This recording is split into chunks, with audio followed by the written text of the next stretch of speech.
morning. In the previous module, we learned about how to calculate bolt stiffness and member stiffness. In this module, we're going to learn about tension joints, bolted tension joints. So we're going to use what we learned in the previous module to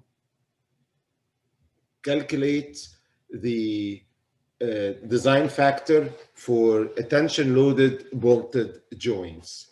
So we would like to start by learning some terminology that we're going to be using. So if you look here, this is a joint connection that is loaded in tension. So the applied force is the force P, trying to separate the two members that are in grip through the bolt. And of course, this bolt has a grip length lowercase l. And the external tensile load is P total external tensile load. The grip force or the preload force in the bolt that is gripping the members together is Fi, the initial load or the preload. P total is the total external tensile load applied to the joint. Each bolt is going to have an external tensile load P per bolt. So this is the share of each bolt. However, this is not the portion that is going into the bolt. The portion that's going into the bolt is going to be P sub B. That's the portion of B taken by one bolt. We also have I'm sorry, this is not per bolt, but in all the bolts is PB. PM is the portion of P taken by the members. So basically, the total force in the bolts, FB, would be PB plus FI. Both of them are tensile load. So that's the resultant bolt load. Likewise, the resultant load on the member is going to be the share from the tensile load, which is tension, PM, and then minus Fi. And please note the negative sign because the tensile, the initial or the preload in the bolt is stretching the bolt, but gripping or compressing the members together. So this preload is a compressive force when it comes to the member. So Fm is Pm minus Fi. Now, for the external load, the share of this P that is going into the bolt, so this external tensile load per bolt is going to be really split between, which is P here, is going to be split between the bolt and the member. So the fraction going into the bolt is going to be C, uppercase C. So that's the fraction of external load P carried by the bolt. Of course, what is left, which is 1 minus C, would be the fraction of that external load P carried by the members. N is the number of bolts in the joints. So what I'm showing here, this could be a joint that has 3, 4, 5, 6 bolts. I'm showing only one of them gripping the members together. So that's why N will be the number of bolts in the joint.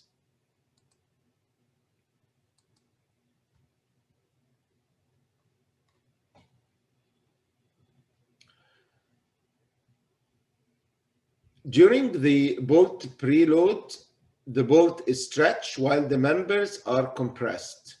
When the external load P is applied, what's going to happen? The bolt is going to get stretched further, right? So it gets an additional amount of elongation, delta, and the members in grip are going to uncompress some.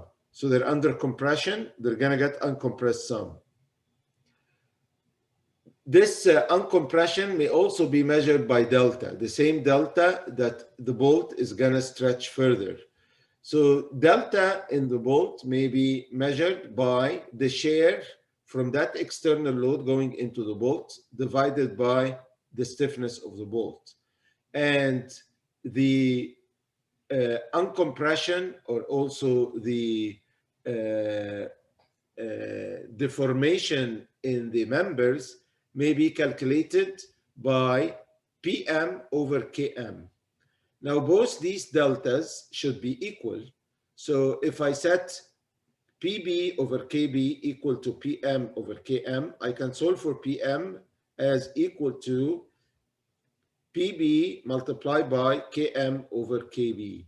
So this is here one relationship between the load, the external load taken by the members related to the external load taken by the bolt. The sum of PB and PM should equal to P, the force in the bolt. Now, in addition with the relationship we just derived that PM is equal to PB times KM over KB, if I substitute for PM in this equation, I can solve for PB, where I get here PB is equal to KB times P divided by KB plus KM. Now, we also know that we define this coefficient C, which is the portion of P going into the bolt. So I can also say that PB is equal to C times P. From this here, I can write also that PM is what is left from P, P minus PB, that's the remaining portion, or 1 minus C times P. From the equation D, we can clearly say that C is this portion here, which is KB divided by KB plus M. And we called C the stiffness constant of the joint. So C is defined as the stiffness constant of the joint. C also indicates the proportion of external load P that the bolt will carry, as you can see here. PB is equal to C times P. So that's the proportion of that external load P that the bolt will carry. When you're designing these joints, you want to have a good design where the target for C is around 0.2, Now this table 812 show us some KB, KM, C, and 1 minus C values for steel members clamped using 1/2 inch 13 NC.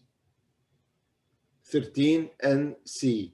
So these are coarse threads, and we use the equation C equal KB divided by KB plus KM. And this is all a steel connection. We use different grip lengths. So like for a 2-inch grip length, we found that C is 0.168.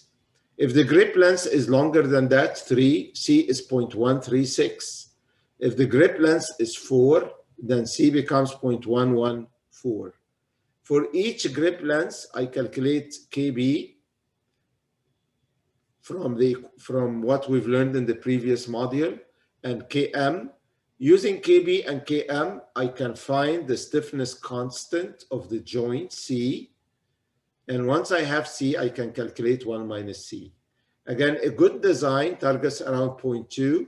So the closest would be having a grip length of a 2-inch.